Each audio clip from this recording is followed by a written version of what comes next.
स्वयं एकत्र संयम। धारणा, ध्यान और समाधि, इन तीनों को मिलाकर संयम की अवस्था बनती है और इन तीनों के द्वारा ही चित्त को वश में किया जा सकता है। जब तुम धारणा और ध्यान की ओर प्रस्थान करोगे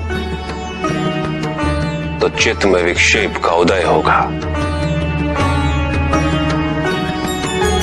और विक्षेप से मुक्ति के लिए तुम्हें चित्त को एक स्थान पर स्थिर करने का प्रयत्न करना होगा। उसके लिए किसी पदार्थ विशेष या देश विशेष पर ध्यान केंद्रित किया जाता है। योग में देश के दो अर्थ हैं कन्या। देश आपके शरीर के भीतर भी अवस्थित होता है। भूमध्य अर्थात ललाट के मध्य, नासिका का अग्रभाग, हृदय और नाभि, यह हमारे शरीर में स्थित देश है।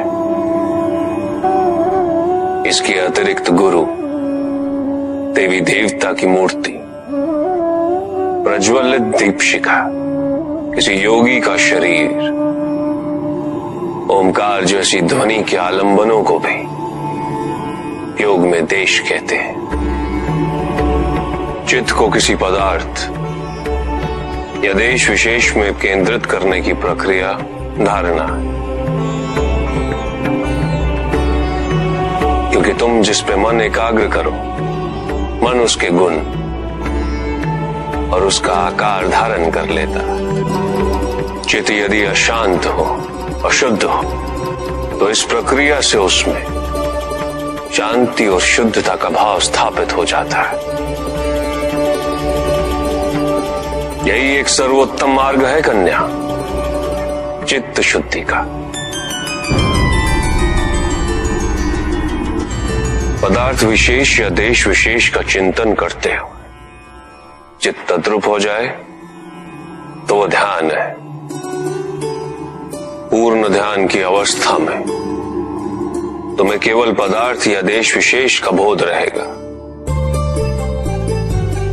और कोई भी विचार, कोई भी चिंता तुम्हारे मन में स्थान नहीं पाएगी।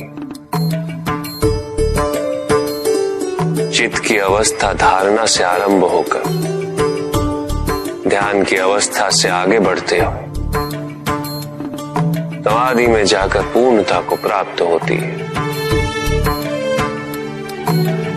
जब साधक को मैं की अनुभूति न रहे और ये भी अनुभूति न रहे कि कुछ अनुभव किया जा रहा है,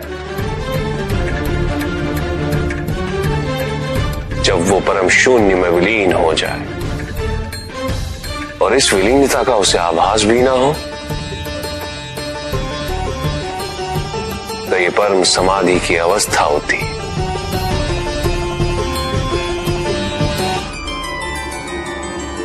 श्वास दर्शन।